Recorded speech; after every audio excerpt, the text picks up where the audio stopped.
अभी question number 51. A thin lens made of a material of refractive index mu2 has a medium of refractive index mu1 on one side and a medium of refractive index mu3 on the other side. तो ये है वो thin lens. इसके अपने material का refractive index है mu2. इसकी एक तरफ मीडियम है रिफ्रैक्टिव इंडेक्स mu1 वाला और दूसरी तरफ लेंस के रिफ्रैक्टिव इंडेक्स mu3 वाला कोई मटेरियल है. The lens is biconvex and the two radii of curvatures have equal magnitudes r.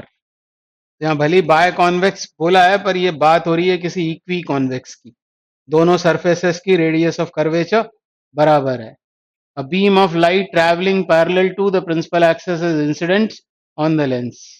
Where will the image be formed if the beam is incident from the medium mu1 from the medium mu3? अब यदि दोनों तरफ यदि same medium होता तो हमको मालूम है कॉन्वेक्स लेंस में जो लाइट रेस प्रिंसिपल एक्सिस के पैरेलल आती हैं वो सेकंड प्रिंसिपल फोकस पर कन्वर्ज हो जाती. पर यहाँ ऐसा नहीं होगा क्योंकि मीडियम अलग है.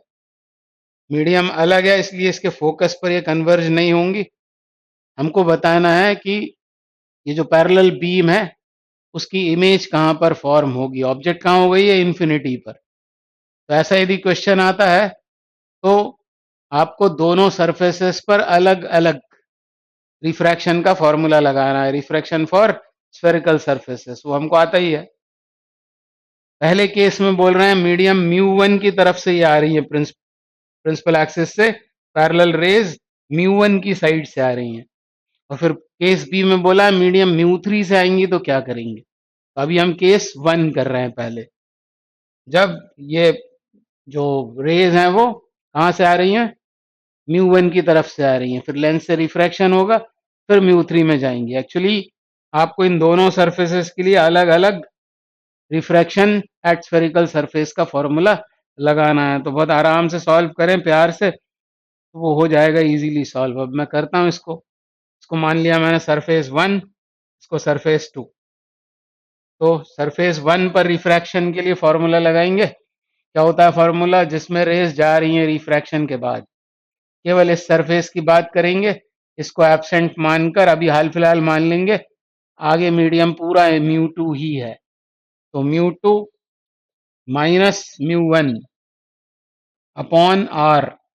आर क्या होगा वो होगा पॉजिटिव इंसिडेंट रेस की डायरेक्शन में. यानी यहाँ आ गया R is equal to mu2 upon v. ये हमको फाइंड करना है.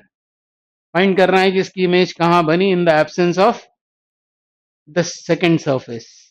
तो mu2 by v minus mu1 upon u. और यू कितना हो जाएगा माइनस इन्फिनिटी क्योंकि रेज आ रही है इन्फिनिटी से. इंसिडेंट रेस के opposite object distance minus infinity यानी ये टर्म जीरो हो गई.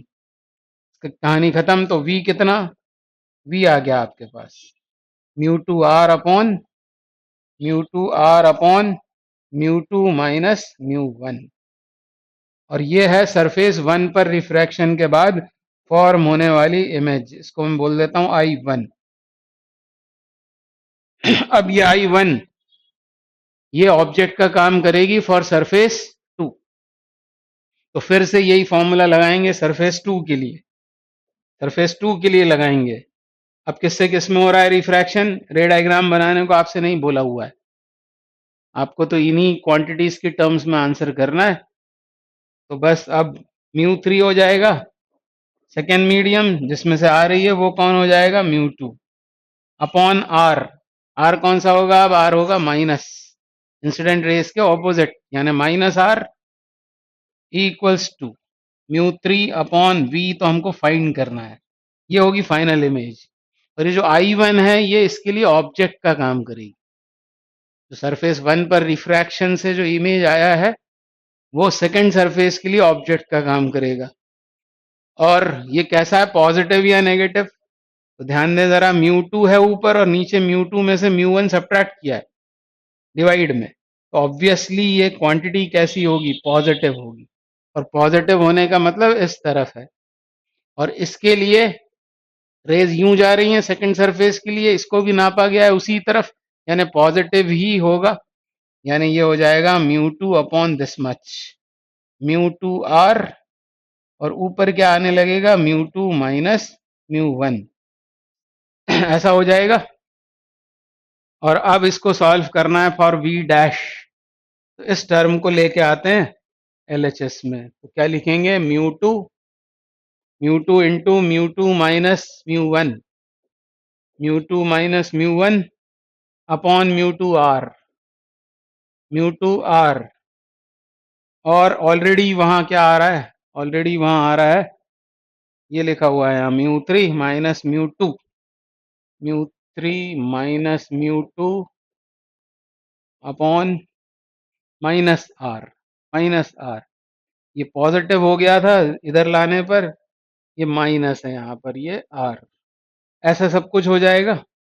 इज इक्वल्स टू, कहाँ लिखूं मैं, is equal to, is equal to कहाँ लिखूं, यहाँ लिख रहा हूँ। ये पूरी इक्वेशन ये है, mu three by v dash. हमको वी डैश फाइंड करना है, ये नहीं भूलें, म्यू थ्री वी डैश। अब इधर क्या करें, एलसीएम ले लेते हैं। क्या होगा LCM, mu two times R. ये म्यू टू तो कैंसिल आउट ही हो रहा है, तो म्यू टू को लिखने की भी जरूरत नहीं है। आर, और इधर क्या आ रहा है, mu two minus mu one minus mu three minus mu to, ये सब कुछ आ रहा है। और अब इसे ओपन कर देते हैं, तो म्यू टू और म्यू टू मिलकर हो जाएंगे टू म्यू टू। फिर ये माइनस म्यू वन होगा, और ये प्लस म्यू थ्री हो जाएगा, म्यू थ्री। और अपॉन ये म्यू थ्री को नीचे ले आते हैं, mu three r, mu three r is equal to one by v dash. तो वी डैश कितना हो गया, फिर ये हो गया mu three r upon, mu three r upon two mu two minus mu one plus mu three. तो answer check कर लेते हैं। सब कुछ होने पर mu three r upon two mu two minus mu one minus mu three. Minus क्यों भाई, ये इसको ओपन किया था मैंने, तो ये mu two minus mu one minus mu three तो होगा, प्लस क्यों कर दिया मैंने यहाँ पर, ये माइनस होगा, ये माइनस होगा, तो ये भी माइनस होगा। मतलब ये आपका फाइनल आंसर है। एक बार बोल देता हूँ मैं, mu three r upon two mu two minus mu one minus mu three. अब सॉल्विंग वॉल्विंग तो अपनी जगह है, आपको अब आगे के लिए क्या याद रखना है, आगे के लिए याद रखना है कि यदि दोनों तरफ का मीडियम सेम नहीं होता तो अलग अलग दो बार रिफ्रैक्शन का फॉर्मूला लगता है। एक तो ये याद रखना है, दूसरी बात, वन की जो इमेज होती है वो सरफेस टू के लिए ऑब्जेक्ट का काम करती है। तो फाइनल आंसर आ जाएगा। सॉल्विंग तो आप कर लेंगे। तो ये तो पार्ट ए हुआ। अब सेकेंड पार्ट में हमसे क्या बोला है, सेकेंड पार्ट में बोला हुआ है कि अब की बार म्यू थ्री, डायग्राम तो वैसे ही दिख रहा है आपको, बस मैंने इनको फ्लिप कर दिया। इधर पहले था म्यू वन, इधर म्यू थ्री था, अब ये म्यू थ्री है, ये म्यू वन है। तो वही काम फिर से करना है। दोनों सरफेसेस की रेडियस आर है, ये सरफेस वन, ये सरफेस टू। अब आप खुद करके देखना, इसको खुद करके देखना। तो क्या करना पड़ेगा, सरफेस वन पर रिफ्रैक्शन आप लगाएंगे यदि, अब इसको बंद कर देना, वीडियो को मत देखना। अब आप खुद करना, यदि नहीं बने तो फिर वापस आना इधर और फिर सॉल्व करना आप। तो क्या करें, mu two minus mu two minus mu three upon r is equal to mu two by v चाहिए है minus mu three upon u, and u is minus infinity, this term becomes 0, and so image formed by surface 1 would be v is equal to mu 2 r upon mu 2 minus mu 3। ऐसा हुआ। और ये है I1 surface 1 की image which serves as object for surface 2। तो surface 2 के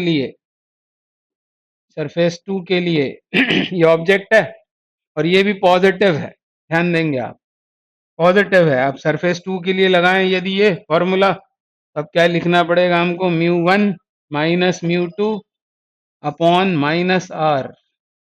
mu one जिसमें जा रही है, म्यू टू जिसमें से आ रही है, आर होगा माइनस साइन के साथ, is equal to mu one upon v dash to be find out minus mu two upon u. और ये पॉजिटिव है तो म्यू टू आर ये हो जाएगा, और ऊपर चला जाएगा mu two minus mu three. ऐसा सब कुछ हुआ, ये म्यू टू यहीं कैंसिल कर दो, ये कैंसिल आउट। अब इसको इधर लाते हैं तो ये क्या हुआ, mu two minus mu three upon r. LHS में लाया, ऑलरेडी वहां क्या प्रेजेंट था, mu one minus mu two upon r, और इधर है mu one upon v dash. LCM ले लिया, आर हो गया एलसीएम तो क्या बचता है, mu two minus mu three minus mu one plus mu two is equal to mu one upon v dash. अब ये म्यू टू मिलकर हो गया two mu two minus mu three minus mu one upon r is equal to mu one upon v dash. इसका मतलब we dash आ गया। तो आप भी कॉपी पेन लेकर साथ में कर रहे होंगे साथ में भी करेंगे तो ही फिर आपको कुछ फायदा होगा इसका, और नहीं तो कोई मतलब नहीं है ये सब करने का। तो वीडियो बंद करके और खुद सॉल्व करो, और नहीं तो वीडियो बंद करके सॉल्व मत करो तो उसे देखो भी मत। Minus mu three minus mu one, ये आंसर होना चाहिए। मैं आंसर एक बार चेक कर लेता हूँ, क्या है आंसर, ये mu one r upon two mu two minus mu three minus mu one. तो दिस इज द आंसर। तो आसान सा सवाल है, बहुत ही आसान। बस ये लिखा हुआ है इसको देख के डर जाएंगे हम, बाकी करने बैठेंगे तो वो इजीली हो जाएगा, कोई बड़ी बात नहीं।